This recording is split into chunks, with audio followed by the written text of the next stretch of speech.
오늘 보실 성경 말씀 고린도전서 16장 1절부터 12절입니다. 고린도전서 16장 1절부터 12절까지 보겠습니다. 16장 1절입니다. 성도를 위하는 연보에 관하여는 내가 갈라디아 교회들에게 명한 것 같이 너희도 그렇게 하라. 매주 첫날에 너희 각 사람이 수입에 따라 모아두어서 내가 갈 때에 연보를 하지 않게 하라. 내가 이를 때에 너희가 인정한 사람에게 편지를 주어 너희의 은혜를 예루살렘으로 가지고 가게 하리니 만일 나도 가는 것이 합당하면 그들이 나와 함께 가리라. 내가 마게도냐를 지날 터이니 마게도냐를 지난 후에 너희에게 가서 혹 너희와 함께 머물며 겨울을 지낼 뜻도 하니 이는 너희가 나를 내가 갈 곳으로 보내어 죽게 하려 함이라. 이제는 지나는 길에 너희 보기를 원하지 아니하노니 이는 만일 주께서 허락하시면 얼마 동안 너희와 함께 머물기를 바람이라. 내가 오순절까지 에베소에 머물려 함은 내게 광대하고 유효한 문이 열렸으나 대적하는 자가 많음이라. 디모데가 이르거든 너희는 조심하여 그러 두려움이 없이 너희 가운데 있게 하라. 이는 그도 나와 같이 주의 일을 힘쓰는 자임이라. 그러므로 누구든지 그를 멸시하지 말고 평안히 보내어 내게로 오게 하라. 나는 그가 형제들과 함께 오기를 기다리노라. 형제 아볼로에 대하여는 그에게 형제들과 함께 너희에게 가라고 내가 많이 권하였으되 지금은 갈 뜻이 전혀 없으나 기회가 있으면 가리라. 아멘. 오늘 내 계획 위에 하나님의 뜻을 두라. 내 계획 위에 하나님의 뜻을 두라 라는 제목으로 말씀을 나누도록 하겠습니다. 우리가 누군가를 이렇게 나누는 거, 베푸는 거, 우리 있어야만 나눌 수 있고 베풀 수 있다라고 말씀들 하십니다. 그래서 우리말에 곳간에서 인심난다 그런 이야기들을 하시는 것처럼 있어야지 나눌 거 아닙니까? 라고 말씀들을 하지만 성경은 오히려 우리에게 먼저 나눌 때에 하나님께서 채워주시는 것을 경험해 본 적이 있는가? 우리에게 되묻습니다. 사람이 기본적으로 그렇죠. 내게 있는 거 어떻게 막 이렇게 줄 수 있습니까? 나도 없는데. 근데 반대로 풍족하게 여유롭게 누가 봐도 본인도 알죠. 야, 내 영혼아, 이렇게 평안하라. 너무나 많죠. 근데 또 있다고 나누지도 않습니다.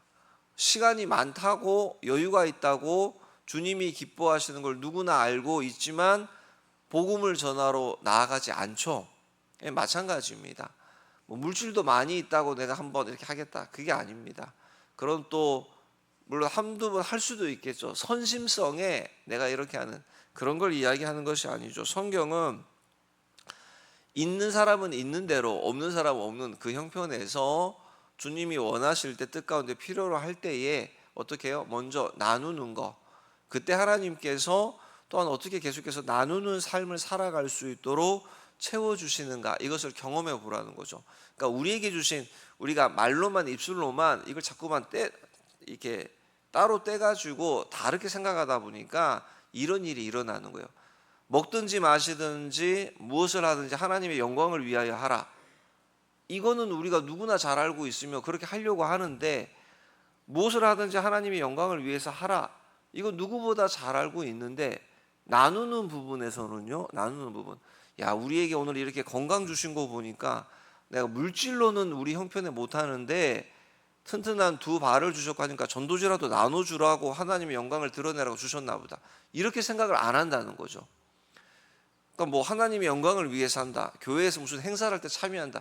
이런 수준의 것만 우리의 주신 모든 것들 다 어떻게 하든지 주의 뜻 가운데 쓰여지기를 원합니다라고 시간이 됐던 물질이 됐던 건강이 됐던 우리가 요리를 잘해서 음식을 주방에서 솜씨를 잘하던 또 언젠가 그런 이야기도 드렸죠. 난 아무것도 없는 것 같은데요. 근데 그런 분은 없다고 했습니다. 그냥 이렇게 앉으셔서 자리만 채워주는 것도 앞에서 인도하는 누군가에게는 큰 힘이 된다고요. 또 뿐입니까? 서로에게도 그러네. 이 모임에 이렇게 하나 되어서 나와서 서로에게 힘이 되고 좋구나 격려가 되면서 으쌰으쌰가 되는 거죠. 아시죠? 이게 큰 은사라는 거. 왜요? 대다수의 많은 분들이 못 오시거든요. 이런저런 핑계와 이유가 있어서 못 옵니다. 자, 그런데 하나님이 주신 구원의 은혜가 감사하다라고 할 때 왜 우리는 그걸 전도의 현장, 교회 안에서 주의 이름을 나누는 그것만 생각하냐는 거죠. 그거 말고도 얼마든지 구원의 은혜에 감사함으로 사랑을 표현하고 나누는 것이 너무너무 많죠. 모든 영역에서 정말 많다라는 겁니다. 오늘 본문 16장 1절에 성도를 위하는 연보에 관하여는 내가 갈라디아 교회들에게 명한 것 같이 너희도 그렇게 하라. 여기 고린도 교회가 이 바울에게 질문한 내용에 답을 한 내용입니다. 성도를 위한 연보에 관하여는, 우리는 연보라고 생각하면 당장 뭐라고 이해하죠? 아, 헌금하라는 거구나. 우리는 이렇게 생각을 합니다. 이 연보라는 이 단어 한자가 내놓을 이렇게 연, 나눌 보 이렇게 이야기합니다.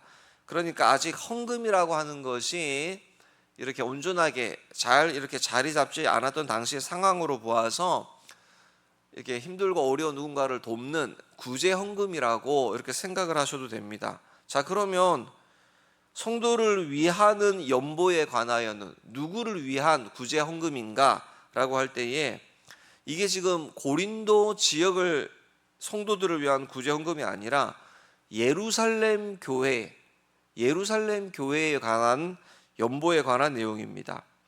자, 사도행전 11장 27절에 보면 선지자들이 이 예루살렘에서 안디옥이라는 곳으로 갔을 때에 그때에 그 중에 아가부라고 하는 사람이 일어나서 성령으로 충만하여져서 천하에 큰 흉년이 들 것이다라고 이 사람이 예언을 한 바가 있습니다. 근데 정말 그 예언대로 큰 흉년이 들었습니다. 그리고 이게 큰 흉년이 들어서 이게 오래되어지다 보니까 한 번, 두 번 어떻게 도움으로 해결이 되지 않아서 바울이 이 아시아 지역의 여러 교회들에게 이 예루살렘 교회를 돕는 일에 모두가 함께 구제 헌금을 모아서 전달하자라고 요청을 했습니다. 그래서 고린도 교회도 이 예루살렘 교회에 구제하는 이 일에 함께 동참하려고 하는데, 그럼 이거 언제까지 해야 되냐? 언제까지? 이거 뭐 하루 이틀도 아니고 계속 언제까지 하느냐? 이거 어떤 방법으로 모아서 해야 되느냐? 또 전달은 어떻게 하는 것이 좋으냐? 이걸 바울에게 물었던 것 같습니다. 그래서 바울이 여기 1절 가운데 성도를 위하는 연보에 관하여는 내가 갈라디아 교회들에게 명한 것 같이 너희도 그렇게 하라라고 이야기하는데요. 갈라디아서에 보면 연보를 어떻게 하라 구체적인 내용은 없습니다. 근데 뭐 구두로 전달을 했든지 기록이 이렇게 명확한 기록은 없는데 갈라디아 교회들에게 명한 내용을 오늘 어떻게 보면 본문 2절 3절에서 언급하고 있는 것 같아요. 2절 보시면요 뭐라고 하죠? 매주 첫날에 너희가 각 사람이 수입에 따라 모아두어서 내가 갈 때에 그리고 연보를 하지 않게 하라. 자, 여기 매주 첫날에 너희 각 사람이 수입에 따라 모아두어서 하라고 합니다. 액수를 지금 정해놓은 게 아니에요. 오늘날처럼 뭐 작정헌금 얼마 뭐 이렇게 정해놓은 게 아니라 자신의 형편에 맞게 하라는 겁니다. 형편에 맞게. 그러니까 자원하여 즐겁게 모아져야 함을 강조한 것입니다. 이게 모금의 방법입니다. 모금의 방법 어떻게 모을 것이냐 할 때에 각 사람이 수입에 따라서 그러니까 자원하는 심령으로 하라는 거죠. 뭐 언제까지 하는 겁니까? 언제까지? 여기 뭐라고 하냐면 바울이 갈 때까지, 여기 2절 하반절에 그러니까 내가 갈 때에는 연보를 하지 않게 하라. 아무튼 자기가 갔을 때 그때 바울 선생님이 오셨네 이제 연보합시다 이게 아니라 자신이 갈 때에는 연보를 하지 않도록 내가 갈 때까지. 왜냐하면 바울이 내가 갔을 때 예루살렘 구제 헌금을 위해서 함께 합시다라고 하면 이게 마치 자원함보다 바울의 어떤 요청으로 자원함이 사라질 수도 있고, 또 어찌됐든지 야 바울도 좀 변했네 이거 뭐 돈 내라고 헌금하라고 그러네 이런 오해가 있을 수 있기 때문에, 그래서 3절을 보시면요, 내가 이를 때에 너희가 인정한 사람에게 편지를 주어 너희의 은혜를 예루살렘으로 가지고 가게 하리니. 무슨 말이죠? 이제 모금된 이 구제 헌금을 자신이 고린도에 갔을 때 고린도 교회 성도들이 여기 뭐라고 하죠? 인정하는 사람을, 너희가 인정한 사람에게 편지를 주어서 너희 은혜를 예루살렘으로 가져가게 하라. 너희가 인정하는 사람을 대표로 뽑아서 이 예루살렘으로 이 구제헌금을 전달하도록 하자. 이게 전달의 방법입니다. 그러니까 지금 사도 바울 선생님이 어떻게 모금을 하느냐, 언제까지 하느냐, 전달은 어떻게 해야 하는 게 좋을까, 이걸 지금 다 이야기합니다. 자, 바울이 지금 이렇게까지 구제헌금에 관해서 이야기하는 것이 매우 중요한 이유가 있죠. 고린도 교회는 우리가 알고 있는 것처럼 이방 교회입니다. 이방 교회. 이방 교회의 구제 헌금을 예루살렘 교회에 전달하는 건 매우 중요한 의미죠. 우리로 말하면 굳이 예를 들자면 캄보디아 우리 선교지에, 아니 어디 필리핀 선교지에 정말 우리보다도 많이 낙후되고 모든 것이 부족한 그들이 우리 새하늘 교회가 힘들고 어려운 일을 당했다라고 하여서 그들이 십시일반 모아서 그들이 어떻게 해요? 언제 어떻게까지 어떤 방법으로 모아서 우리에게 구제헌금을 전달하는 겁니다. 이게 엄청나게 중요한 거죠. 뭐죠? 이방 교회가 예루살렘 교회에 뿌리를 두고 있다라는 연대성의 표시이기도 하지만, 예루살렘 교회가 우리의 선교지인 이방 교회, 우리를 통하여 세워진 그곳들을 통하여서 구제헌금을 받게 된다면 이방의 교회와 예루살렘 교회에 보이지 않는 그런 담도 다 허물어지면서 뭐죠? 야, 진짜 우리가 예수 그리스도 안에서 하나된 공동체다, 하나된 교회구나, 하나의 교회가 되는구나 라고 하는 정말 중요한 의미이기도 합니다. 저 밑에 아래 10절 한번 보세요. 10절. 디모데가 이르거든 너희도 조심하여 그로 두려움이 없이 너희 가운데 있게 하라. 이는 그도 나와 같이 주의 일을 힘쓰는 자임이라. 바울이 이 서신을 내가 디모데를 통하여서 너희에게 보낼 텐데, 근데 디모데를 나의 동역자로 여겨서 잘 맞이해주고 멸시하지 말아달라고 부탁합니다. 아마도 아직 이때 디모데의 나이가 어려서 그런 것일 수도 있습니다. 또한 당시 고린도 교회는 우리가 앞에서 살펴보고 있는 것처럼, 자, 지도자에 대한 파당, 나는 아볼로파다, 나는 베드로 개바파다, 나는 뭐 바울파다, 심지어 뭐도 있었죠? 나는 뭐 바울도 싫고 뭐 개바 베드로도 싫고 아볼로도 싫고 나는 사람한테 휘둘리지 않아, 나는 뭐 그리스도파야 라고 하면서 좋은 것 같지만 뭐죠? 이 사람 저 사람, 사람들하고 교회 가서 부딪혀 보니까 맨날 다툼이 있고 시험이 있고 관계성 어려워, 난 주님만 바라볼 거야 하면서 다 단절하고 혼자만 하나님과의 수직적인 관계만, 이게 좋지. 이것도 잘못된 거라고 했죠. 네, 이렇게 막 파가 나뉘어져 있기 때문에 바울을 심지어 못마땅하게 여기던 다른 뭐 분열되어진 한쪽 사람들이 바울이 파송하여서 보내는 디모데에게까지 적대감을 표출할 수 있기에 이런 부분들이 염려가 되었던 것으로 보입니다. 그런데 12절을 보시면요, 여기 형제 아볼로에 대하여는 그에게 형제들과 함께 너희에게 가라고 내가 많이 권하였으되 지금은 갈 뜻이 전혀 없으나 기회가 있으면 가리라. 자, 이게 무슨 말이죠? 고린도 교회는 이 아볼로라고 하는 이분이 자신들 고린도 교회의 사역자로 올 수 있도록 바울에게 이렇게 요청했던 것으로 보여집니다.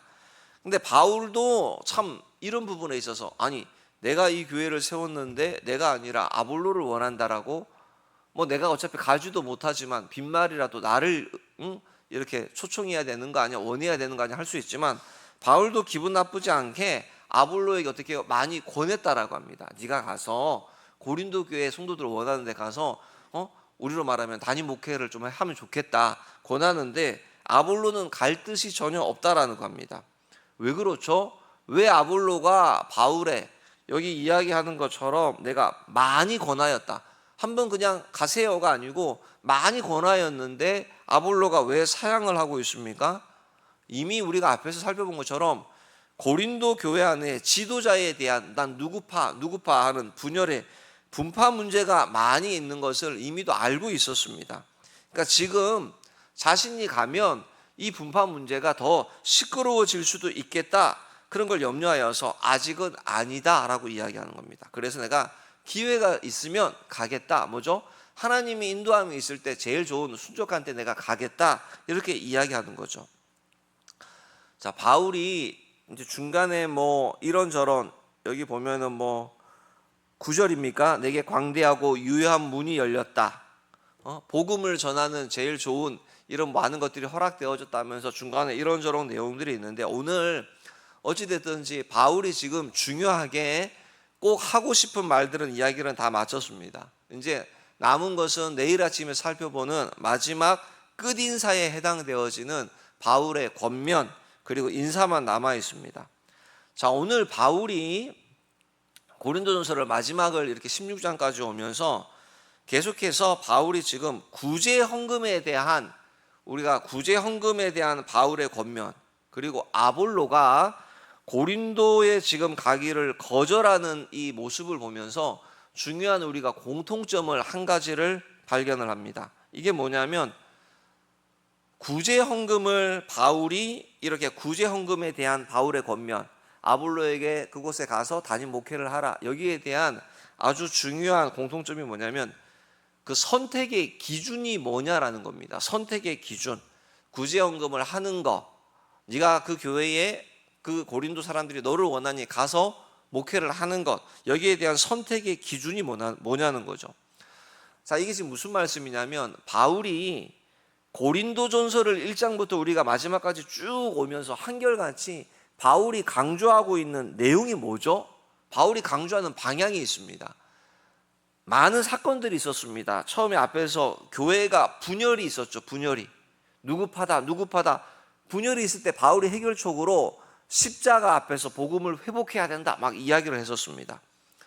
고린도 교회 안에 음행의 문제가 있었고, 이걸 가지고 해결하려고 또 이런저런 가운데 세상의 법정으로 소송 나가는 문제들도 있었습니다. 기억이 나시죠?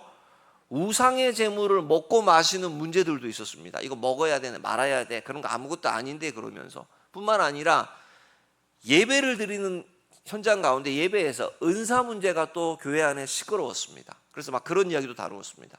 이 앞에 15장에 부활의 문제를 다루면서, 야, 죽은 자의 부활뿐이냐? 예수님이 재림해서 오실 때에 그러면 믿고 있는 성도들, 남아있다가 주를 마시는 그들은 어떻게 하냐? 죽어야 되냐? 부활하면서 살아있는 자의 그 부활 소망, 그건 뭐냐면서 부활에 관한 이야기도 이렇게 딱 맞췄습니다. 자, 뭐냐면 이 모든 게 다 별개의 사건들 같지만 바울이 고린도 전서를 통해서 오늘 마지막 구제 헌금과 아볼로에 관련되어진 모든 걸 통해서 강조하고 있는 내용은 뭐냐면, 모든 것이 한 방향, 한 이야기를 하는 건데, 그게 뭐라고요? 교회의 덕이 되느냐, 이게 하나님의 영광을 끼치는 거냐, 이게 사람을 세우는 거냐. 그래서 고린도전서 13장에 뭐라고 하죠? 모든 것이 다 사랑의 중심이, 사랑의 기반으로 너희가 뭐 은사를, 우상의 재물을 먹고 마시는 거, 이런 모든 거 다 사랑이 다 중심이 돼야 된다, 이것이 기준이다라는 것입니다. 그냥 너희의 편함, 너희의 유익이 기준이 되어서 뭐 결정하고 뭘 하고 먹고 이게 아니라는 것입니다. 모든 것이 정말 이게 하나님의 영광을 드러내는 거냐, 이게 정말 우리 교회에 유익이 되는 거냐, 이게 정말 다른 사람들을 세우는 거냐, 이 이야기를 하고 있는 것입니다. 각기 하나하나 다 다른 사건들, 문제들 같지만 모든 것이 여기에 다 방향이 맞춰져서 가고 있는 것입니다. 오늘 우리가 사도 바울과 같은 당시의 전도자와 같이 그렇게 살아갈 수는 없지만 판단의 기준은 동일해야 된다라는 거죠. 뭐죠? 하나님의 영광이 드러나도록, 이게 우리 교회에 정말 유익이 되는 것인가, 이게 정말 한 사람 한 사람 누군가를 실족케 하는 것이 아니라 정말 세우는 것인가, 이게 기준이 되어야 된다는 거죠. 여기서 이제 적용을 할 때 세세하게 뭐 디테일한 부분들이 많이 있지만 우리가 이걸 많이 놓치고 있죠. 알고는 있는데 자꾸만 우리는 뭐죠? 판단의 기준이 그때그때 그 사람에게 맞춰져 있는 거예요. 그 상황에 맞춰져 있고 그 사건에 맞춰져 있습니다. 그래서 계속해서 잡으면 시끄러운 거예요. 이게 내 판단, 내 기준, 내 기분, 이게 아니라 우리 그렇게 하면 신앙을 10년, 20년, 30년을 해도 기는 우리가 높아져서 어지간한 말씀은 다 듣고 알고 지식의 수준이 높아졌는데 그냥 내 말씀과 성경의 지식은 별개라는 거예요. 이게 본의 아니게 우리도 자연스럽게 모르게 이원론, 영적인 것은 선하고 육적인 것은 악하다. 신앙은요, 밖에서 우리 저 사람은 법 없이도 살 사람이야 하는 것처럼 누가 봐도 상식이 통하고 너무나도 좋은 나이스한 그런 사람, 거기에 어떻게 보면 영적인 예수 그리스도에서 신앙이 이렇게 탁 들어온 거예요. 이게 아니죠. 학생들도 우리 이런 얘기 하잖아요. 교회에서 예배 드리는 모습, 교회에서 하는 거 보면 밖에서 직장생활, 사회생활, 사람들과 관계 어떻게 하는지 보인다고. 그렇죠. 크게 다르지 않죠. 마찬가지입니다. 이게 그 사람의 개개인에 맞춰져서 그렇게 하니까 자라남도 없고 배움도 없고 교회는 항상 시끄러운 거예요. 항상 시끄러운 거. 그렇게 되어지는 것이 아니라는 겁니다. 모든 기준이 방향이 정말 하나님의 영광을 위해서, 정말 우리 교회에 덕을 세우는 거냐, 정말 사람을 세우는 거냐, 여기에 맞춰져서 모든 이것이 선택의 기준이라는 것입니다. 이것이 판단의 기준이라는 것입니다. 이것이 행동하는 우리의 기본 출발, 다 여기에 묶여 있다는 것입니다. 이걸 뭐라고요? 사랑에, 다 사랑에 시작되어져서 오늘 한 날도 살아가면서 우리가 하는 모든 일상의 삶에서 우리의 판단, 우리의 선택의 기준, 많은 것들, 이 모든 것이 이게 정말 하나님의 영광을 드러내는 것인가? 내가 이렇게 속상하고 힘든데 주님이 기뻐하면, 목회자들이 제일 잘하는 게 뭐냐면 우리 좀 속상한 일 있잖아요. 힘들잖아요. 하나님한테 일로 바치는 거죠. 내가 하면 서로 힘드니까 하나님 해결해 주세요. 하나님 앞에 일로 바치는 거죠. 저주성 그런 거 없습니다. 목회자한테 사지도 못하면 그런 거 없습니다. 그 옛날 부흥 강사들이 그냥 이상한 소리 하시는 거고 그런 거 없습니다. 중요한 건 뭐죠?